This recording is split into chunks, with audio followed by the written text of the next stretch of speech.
Okay, so hi, thank you for coming to my talk, or our talk. This talk's entitled Traps of Gold. My name is Andrew Wilson. I work for TrustWave Spider Labs. I compete and capture the flags with these guys. I'm trained in martial arts for quite some time with these guys, and this is the family that supports me to make sure that I can be here and give talks like that with you guys. So this talk is kind of in popular parlance what some people would call offensive countermeasures, right? So offensive countermeasures, as defined by the Paul.com group, includes things like annoyance, attribution, and then attack, right? So based on where you live inside of this threshold, it's probably to your best benefit to talk to somebody who is a legal advisor about whether or not some of the things that we're going to show you guys today are viable inside of the environment that you work in. Some of it's going to be straightforward that you probably don't need to get permission for, and then other things you definitely want to seek kind of legal counsel. This is just some proof of concept stuff to go from there. My name is Michael Brooks, and I attack software. These are all the CVE numbers I've accumulated over the years. That CVE right there, CVE 0049, I just obtained my highest severity metric. So the Department of Homeland Security issues severity metrics for the most serious vulnerabilities. This one right here received a severity metric of 25.2, which is in the top 500 of all time.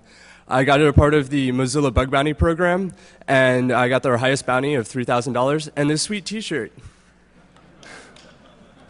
But that's not why I'm talking about, that's not why I'm here today. The reason why I'm here today is because we have a problem. Our approach to security is flawed. And one of the problems that I found is in a product called PHP IDS. This is the wrong fucking slide. Oh, fuck. This is so bad. Sorry. Okay. PHP IDS is making an incorrect assumption. And the assumption, PHP IDS is, what's nice about this intrusion detection system is that it is embedded into your application. So you can apply it in places that you wouldn't normally, such as a GoDaddy shared hosting account. It's making an incorrect assumption in its security system, and that is that attacks can never be repetitive.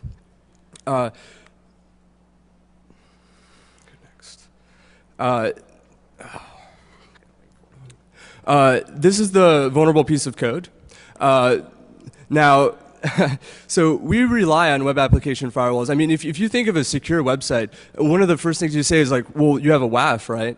But the problem is that WAFs can be bypassed. And a common problem with WAFs is the preprocessor. And what you're looking at right now is a method that's being called on all input. And what it's looking at is it's looking at a regular expression, and this is saying, hey, I want to match a wildcard, which is the dot. I want to match two of those, at least two of those. And then I want to match at least 32 more, so a total of 33 repeating. And if it finds a string that's repeating 33 times, it replaces it with the letter X. So the significance of this is that I can hide any payload from the PHP IDS rule sets by repeating it 33 times. The effect is that I completely bypass PHP IDS entirely. Absolutely every rule set is bypassed.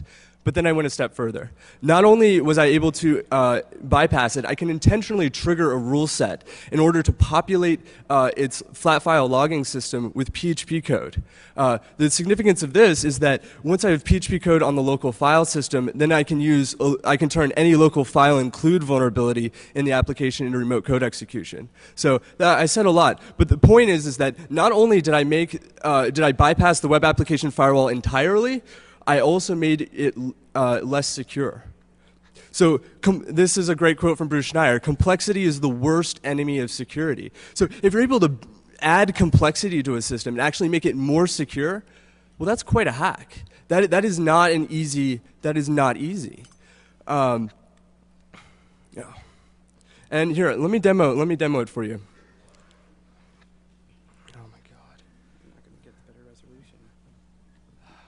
Can you please?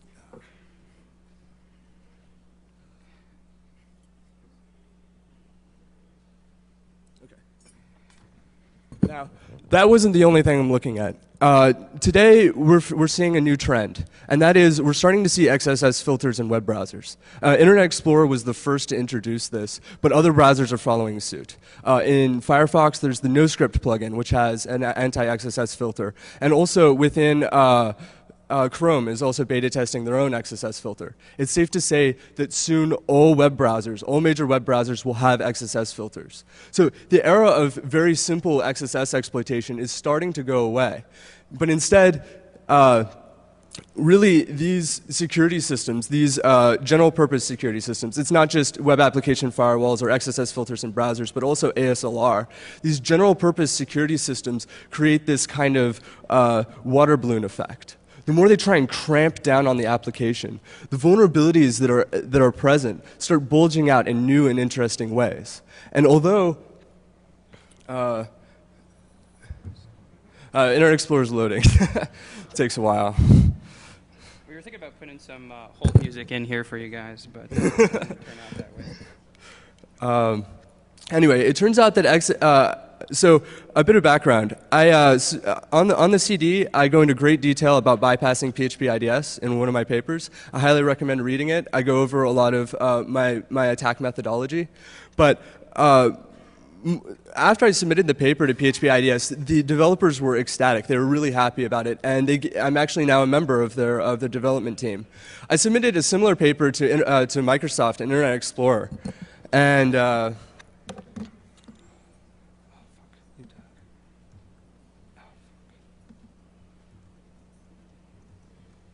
so I submitted a similar paper to Microsoft, right? And basically it's this. I showed that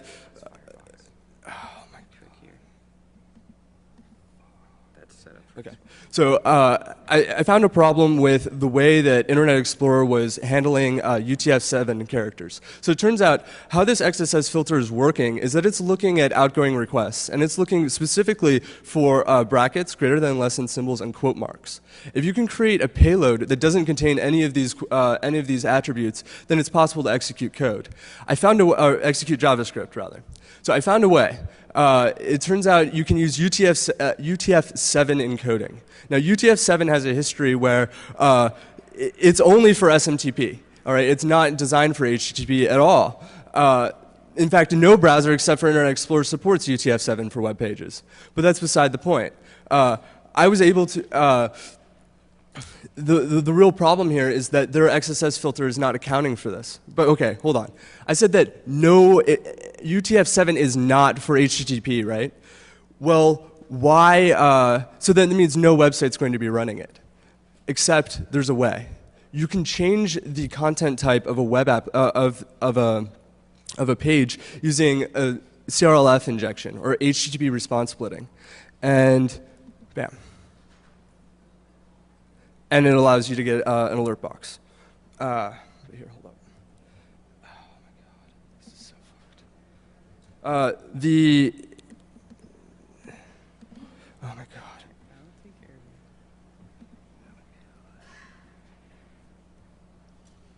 Back. Oh my god. The computer just crashed. Sorry, technical difficulties. Yeah. Memory. All right. I apologize. I was going to show you a great masterpiece, and that is that I was going to bypass both PHP IDS's built-in rule set for XSS and Internet Explorer's rule set for XSS in the exact same attack. That it is possible to bypass both filters on the browser and the server, and be able to execute code ultimately. So it doesn't matter. It doesn't matter that we're adding all of these new filters if really the fundamental problem remains, and that they can be bypassed, they can be fooled. So we need another approach. Screw slides. We could do it from memory. Okay, so why talk about all of this, right? What's the point of explaining, really a bypass to PHP IDS, a bypass to Internet Explorer, is that these are supposed to be like defensive products that we're going to be relying on for the security of applications. And kind of as Michael was pointing out, this system is stuff that we're going to be relying on more and more as we get into the future, right? So you kind of saw a slide there for just 2 seconds before we crashed about frustration, right? Is anybody here earnestly in the room think like the secure development approach is working, right? We see see the news every day, and some major company, some data breach, not just a small one, but a really large one comes into play, and it hits people in pretty negative, impactful ways, right? So everybody's kind of getting hit with that. And we feel that the ultimate reason for that is kind of our approach to dealing with security has been a quality issue, right? It's a bug. When you look at books that are in popular use today, stuff like the Secure Development Lifecycle for Microsoft and then Secure Code and some of the rugged movement stuff, we treat security issues literally as if they were a quality concern, and that's how we approach it, right? So we took strategies to mitigate security issues like it was a bug, like it was a quality concern, and that starts with patch management, right?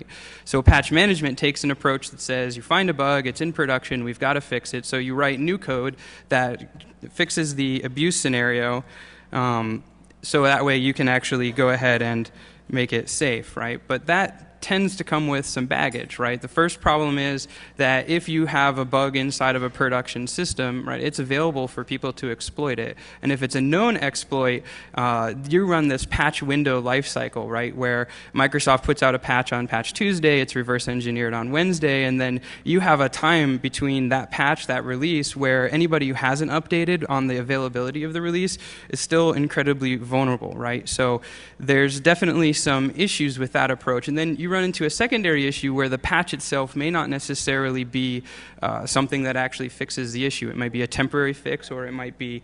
There's also another problem. Like, really, the problems with IE's XSS filter are trivial to fix. It would take an afternoon.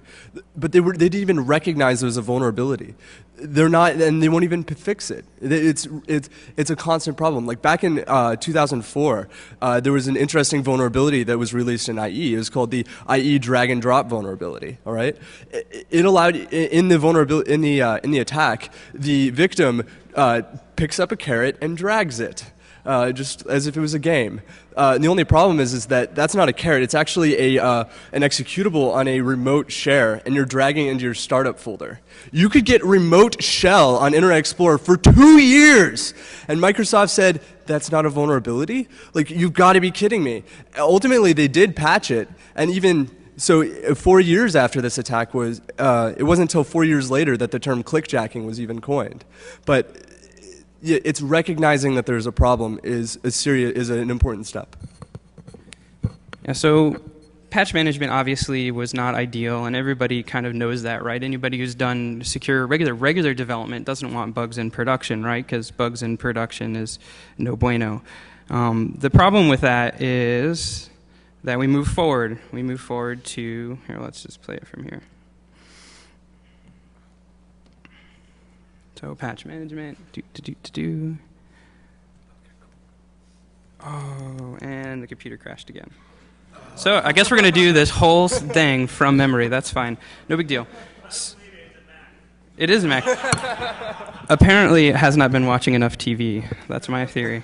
Okay, so screw my laptop. So SDLC, right? SDLC came out as a measure to say, hey, bugs in production, that's definitely not the way that you want to go about doing this, right? Because inside of that system, was that? Just try booting up again. Yeah, I'll try boot up again. Inside of that system, you want to deal with it proactively, right? So you build it into your development lifecycle. It becomes something that you have to deal with. It becomes an earlier system. You start defining it. You come up with quality gates. You do threat models. You work inside of the system and make sure that it works for what you're doing as your dev cycle. And then at the end of the day, it's sort of a process of refinement, right? You try to reduce known vulnerabilities inside of the application. I'm a huge fan of Microsoft's SDLC, right? Despite the fact that it misses stuff, I think that it's the way that people ought to be taking a look at writing software, right? It's super mature, 10 years something of experience, lots of money, lots of manpower, and perhaps even more importantly, right, it has executive buy-in to say you can't release insecure software, right? So it's a great approach, fantastic approach, right? But you still have Patch Tuesday, right? You still have bugs that do get out into the system, and so we got to kind of question what advantage does this have? and how tenable is this as an end product for us, right? So the final thing we throw out there, right, as our solution to security is more bad software, right? I call it defects in defense, right? If we put more software like web application firewalls, or we put protections like antivirus or regular firewalls in front of these things, they're going to stop, bad guys from doing bad things. But kind of as we just shown earlier within the context of our actual attack component, you can bypass those things. And so when we rely on stuff like that, that definitely creates a situation for us that's pretty disadvantageous, right? It's not ideal. That's how we end up with the TSA, right? You get groped for free in the airport, which is nice, right? I mean, admittedly, but does it make you any safer is kind of the question. And what about the backscatter security scanners, right? Like, we spend tens of millions of dollars on a security system that can be defeated with pancakes. Like, really? Really? Are we really doing this? And this is at least the second time that breakfast has been used in an attack. The first, of course, being the Captain Crunch whistle. So clearly more research needs to be done in the area of breakfast-based exploitation. I'm just putting that out there. All right. So the question then really, this talk is not about all the stuff that's broken, right? I want to point out that these are difficulties that we face. It's the reality of writing software, and it's stuff that we need to continue to do.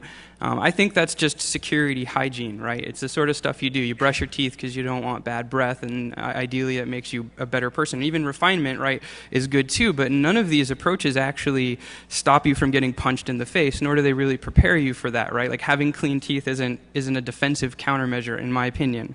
And so we really think that the solution or the answer here is we need to start looking at strategies in which we can fight back against people, right? We want to kick their ass, right? When I was working at a company a while ago, I used to tell developers they've got to build their applications so they can take a punch. I'm going to change my statement. I think you need to build applications that punch people back, right? I think that needs to be the way we move down this road.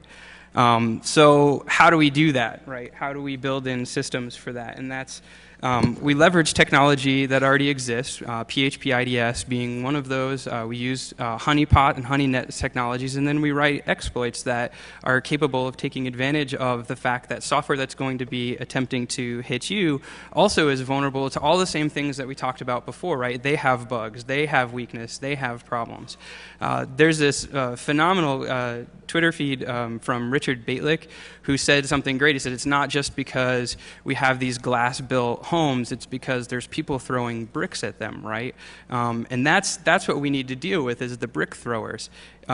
Hacking against our systems and attacking these things, this is a human problem that manifests itself with technology.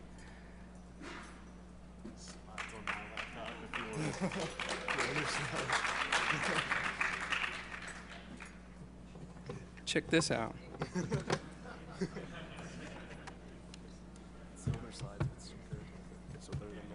Hey.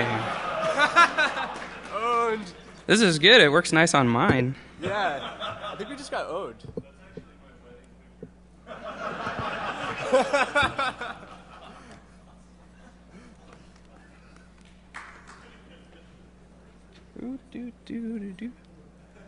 Oh, it's not mirroring. All right, well, that was a nice idea, unless you can fix the mirroring for me, too. We'll just move on.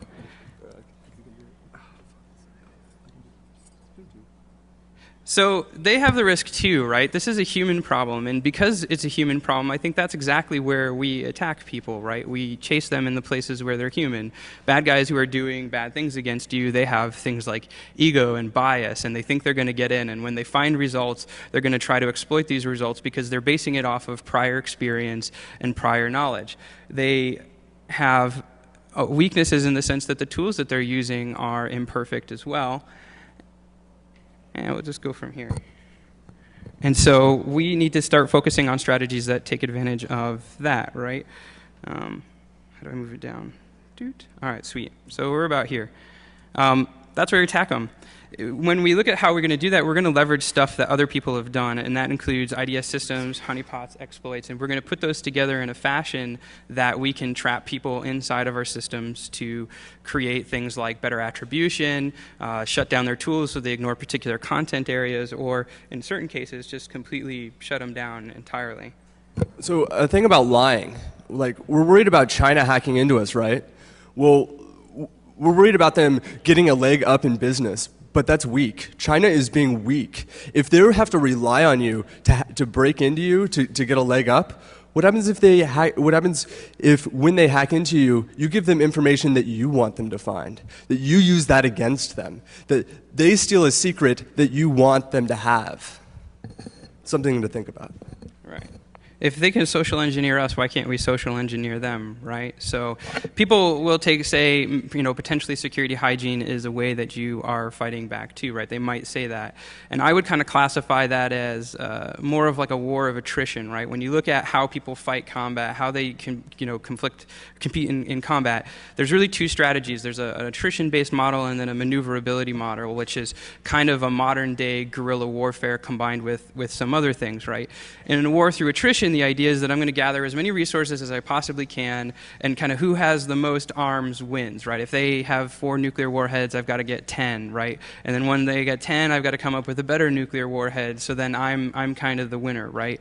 That approach is expensive because it costs to build it up. It's expensive because it costs to maintain these things.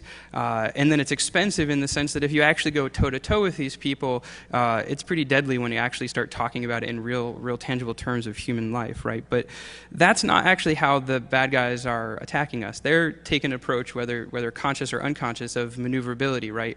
It's like our good guys, our defensive line, wants to create a football team, right? So we get the very best football players we can find, we give them the best food, we work out with them in the best equipment, we do the best training, and so they're the biggest and the baddest, right? And they're going to shut down the offensive line, and when they show up to play the game, they're there to win, right? But in this case, the offensive line's like poison their food, they're sleeping with their girlfriends on the side, right? When they go to play the game, they've already broken in their house, stole all their money. That's how the bad guys are attacking. They've set the stage up so that all the things you think you're doing that are to your advantage end up being to your weakness, right? They're not going to play your game because your game is designed so you can win, right? So they play their game, and they make you play their game as a means to shut you down, right?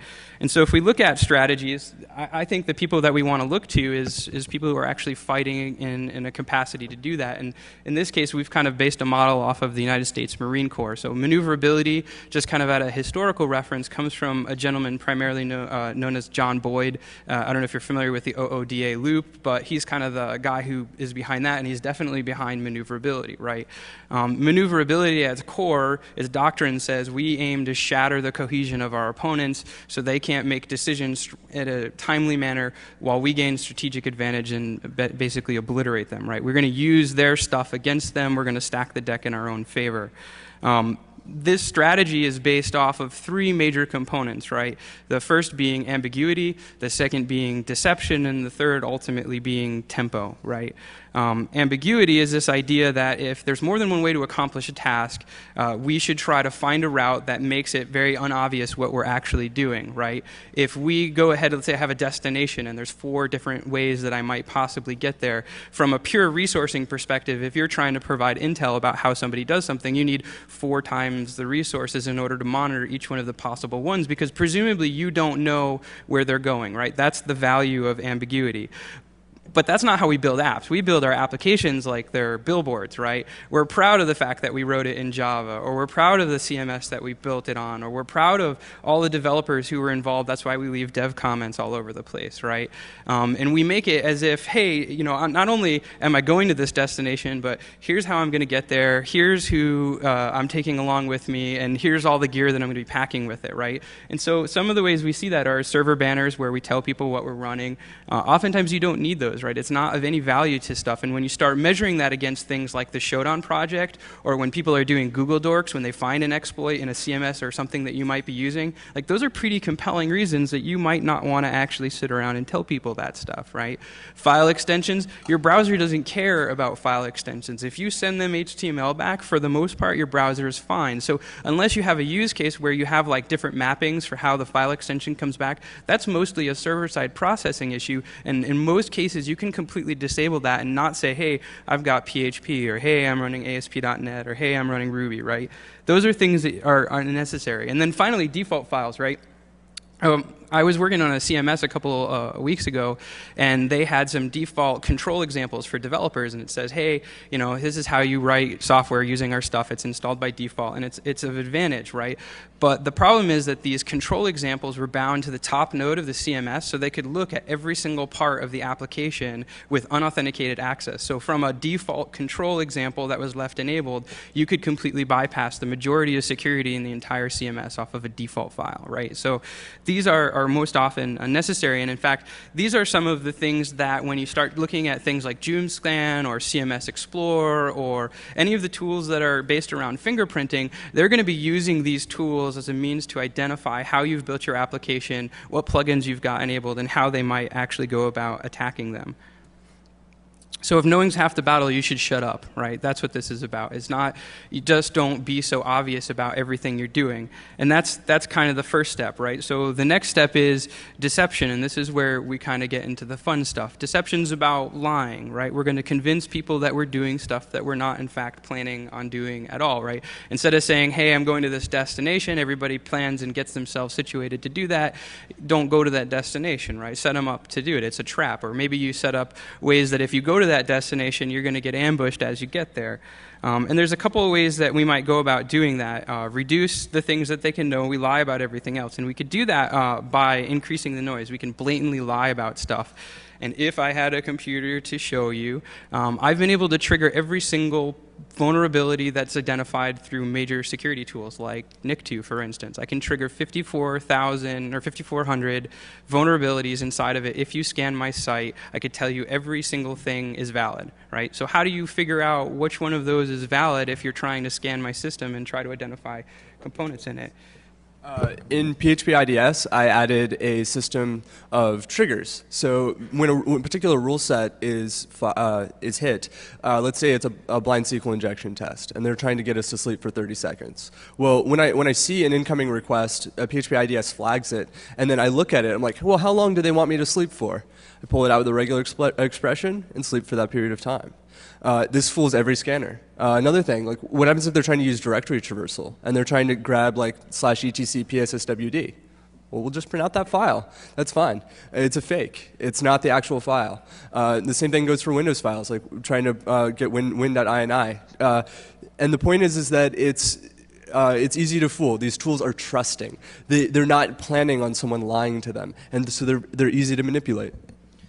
So I actually have a slide in the one that doesn't crash where this isn't like to pick on NIC2, right? This NIC2 is just an example of a tool that we use to do this, but we've been able to actually trigger false positives on just about every major scanner, commercial or uncommercial, on the industry today. We can lie to them, we can subvert their ability to make cognizant decisions, because ultimately when it boils down to it is they have this pseudo responsibility of being safe, right? They don't want to shut you down, which means they're not going to exploit stuff that they find. And if they don't exploit stuff, they're just collecting evidence and saying, hey, it kind of sort of looks like this. So you might as well lie about the evidence and make sure that happens. A secondary issue with this, kind of a corollary, is how these things work. Oftentimes they make developer mistakes. If you put together like a scanner or a tool and return a 404, oftentimes developers use these things as like a null check, right? I hit a web page, if I get a 404, it means there's no content, so why bother scanning it, right? Well, the problem is that your browser actually doesn't care about what the status code comes back. It'll render that content anyways. And so one of the ways you could actually evade content being discovered is if you take and return 404s for all your 200s, it makes most scanners disappear by default, and they can't identify stuff inside of it. It's actually really trippy if you're using a popular scanning tool that's everybody uses in the industry or for regular work, and you try to spider off the index, it actually makes the entire web page disappear, because as it's finding stuff, it says 404, 404, 404, and so you can't rely on it for results. They don't get included when you try to do other more advanced analysis against it, because as far as the tool is concerned, the content doesn't exist at all. Right? So that's not necessarily going to fool people. That's just a design strategy to say, hey, these tools are running automation against us, which in and of itself is pretty bad, because if you think of the Impervious study that just came out and you are getting scanned once every 2 minutes, maybe shutting down the scanner's ability to do that would probably be to your advantage. So people, right? This is a people problem.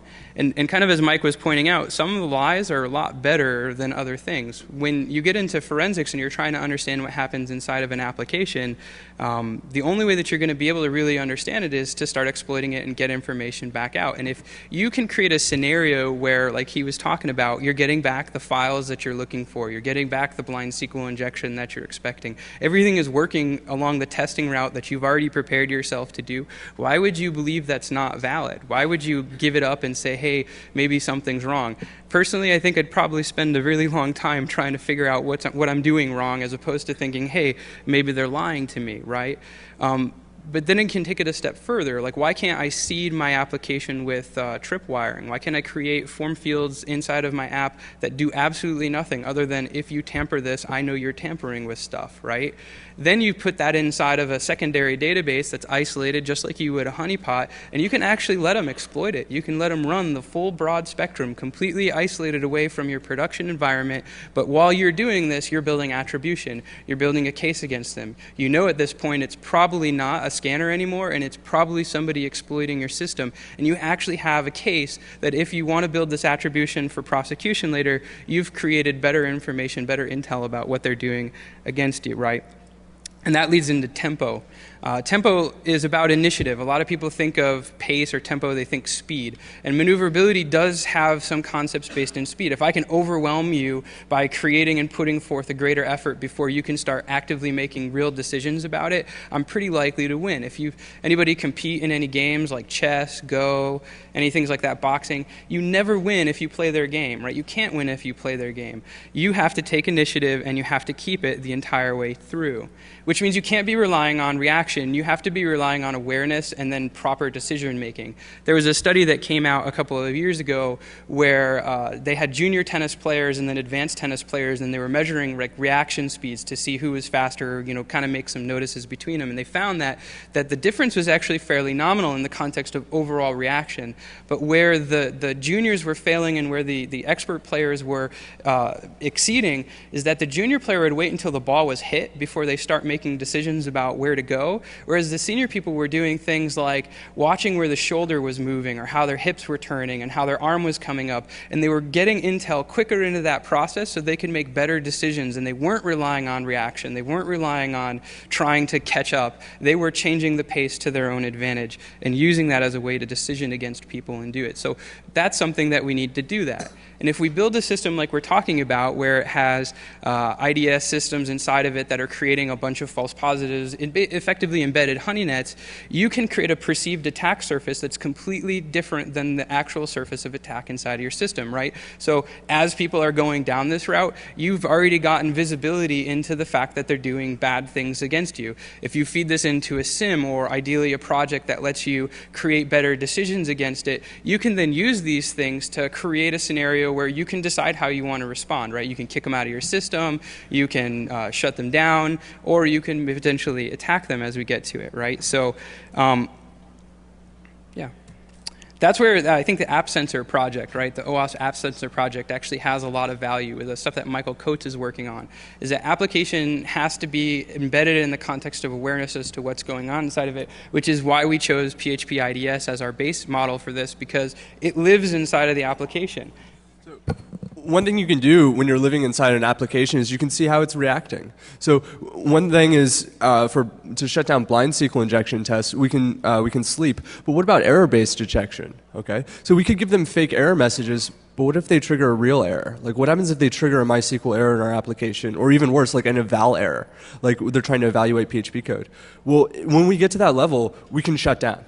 We know that they've broken something critical in the application, and we can kill the application, write a kill bit, and if that kill bit exists, then do not run. And the point is that, yeah, okay, this would turn, this is now a denial of service attack, right? But it's a hell of a lot better than remote code execution. You can go back and fix that. So we're not playing the game. We know that you've gotten too far, and we can shut down. So how do we put this all together, right? That's the real question. And we love it when a plan comes together, of course. And so we talked about like misdirection with the 404s. We've talked about shutting down tools, scanners, completely invalidating their results. And in some cases, as we were hitting scanners, we can just crash the scanner remotely by accident, right? At least one or two major scanners that we've hit this with, we've actually been able to stop the scanner from working completely inside of that, so we can increase awareness as to what was going on. But the real question is, can we attack people with the scanner or through the scanner? And I think, yes, we can.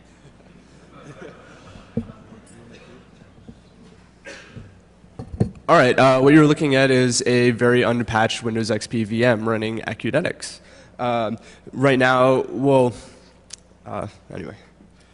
So I want to be careful here, and I definitely want this not on the news to read Ode and Acunetics. This attack is not based on Acunetics. This is an attack based on the fact that Acunetics is many other web scanners on the market. When they're trying to parse information and you want to do that well, the only real way to do that is to use an embedded browser or to use the browser that's on the system, because you need to execute JavaScript, you need to execute the HTML in order to get a real clear picture for for instance, little things like if they have AJAX requests on the page and content comes back dynamically. If all you're doing is an HTTP GET and then parsing the results back out, because there's no dynamic execution environment, you'll never see any of that content, right? So commercial grade scanners, or particularly advanced scanners, good scanners, quite frankly, they're going to be using this as a mechanism to gather intel about what's going on. So let's pop this. So you should attack them exactly in that spot. Ah. Not that kind of pop. All right. Okay, so actually what I was doing was scanning Metasploit. And hopefully, and now there's a shell. You notice it popped it in Web Vulnerability Scanner 7. So it popped just fine. Now, really, so what's happening here? Like, we heard about the Zeus botnet being leaked, or the source code for that. So these black hats have these great tools to attack the web browser. Well, what about using these tools to defend ourselves? What about having Zeus installed on your production server with a disallow, saying, hey, disallow, don't go to /Zeus, because if you do, you're going to get owned. Well, a web vulnerability scanner is going to ignore that. It's going to see a disallow, and it's going to go there purposefully. And in that case, it would be owned. Interesting side note, I've tried a number of vulnerabilities. Like I tried the ANI animated cursor vulnerability to pop the scanner, and that was the first thing I tried. It didn't work. So one thing to note is that a lot of these scanners, it's not executing the graphical part of it. So maybe some of the image-based attacks, like we're seeing some of the new SVG-based attacks or OpenGL attacks on web browsers, like these are graphics-based, and if you're running a browser headless within a scanner, it's not going to be executing this complexity, and that's not really a part of attack. So maybe it has a smaller attack surface than your average web browser, but it's still huge. Like in this attack right here, we're using an ActiveX exploit, and come on, ActiveX has been a festering wound in Internet Explorer since the beginning. So, and it is a valid avenue of attack against some of these web browsers that rely upon IE. Yeah, so there you go. We took over somebody's box as they were attempting to scan us. Can you switch me back? So you definitely don't want to put this in a place that's going to be like blatantly obvious, publicly accessible, because that creates obviously legal problems. And kind of as we talked about the system before, I think I'm 4. As we talked about the system before, there's some legal ramifications to this, and I don't necessarily want to undercut that, right? There's some case evidence that says this might actually be a valid approach under particular circumstances, in particular US versus Heckenkamp, which the network administrator took over the box of a person who was in their mail server, stating that this was an emergency, I had to respond against this was the best course of avenue. They used the information to get attribution to identify that this was the gentleman who had broken into the machine, and that evidence was applicable in court, and the court accepted it and he went to jail.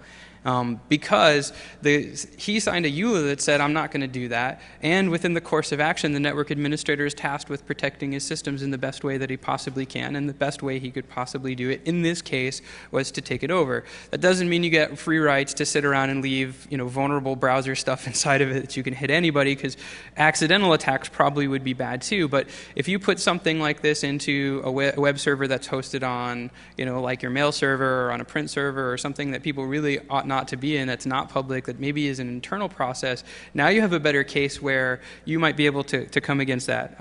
But again, consult your lawyer, right? So kind of as a recap, you need to stop acting like security is a broken egg that you can put Band-Aids over and think of it. You can't think of it this way. This is not a tenable position, right? You need to start thinking like, I'm going to kick your ass, right? Like, you need to think like this guy, because I'm not a rooster, but I'm actually a little afraid of him too. This isn't somebody you want to mess with. This is somebody who looks like, if you start playing games with me, I'm going to take you down. And that's how we should be treating security as we're looking towards it, and stop thinking about purely in terms of vulnerabilities and think, how can we shut you down? How can we take that back? And how can we regain our pride, right? And that means we should fight back, right? That's what we need to do. So that's it for us. Yeah. Any questions?